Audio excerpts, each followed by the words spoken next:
السلام عليكم تعالى بركاته. معكم قناة تاريخ يروى. موضوعنا اليوم يتحدث عن مدينة تحت الأرض تسع 20,000 شخص ولم يعرف أحد بوجودها في قلب تركيا الحديثة، وتحت طبقات سميكة من الصخور البركانية.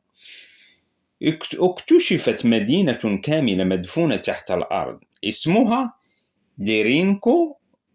ديرينكويو، واحدة من أعجب الاكتشافات الأثرية في القرن العشرين.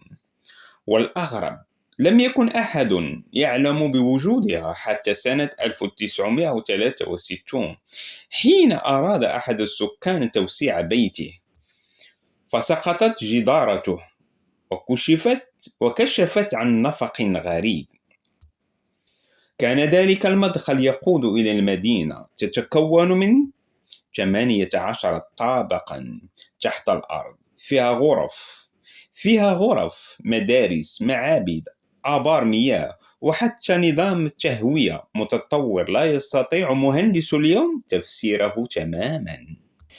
كانت المدينة قادرة على إيواء أكثر من 20,000 إنسان يعيشون تحت الأرض لشهور دون أن يصعدوا للسطح. يعتقد البعض أنها كانت ملجأ من الغزوات، والبعض الآخر يرى أنها بنيت لحماية الناس من تغير مناخي كارثي. سر بنائها ولماذا اختفت فجأة ما زال لغزا حتى الآن.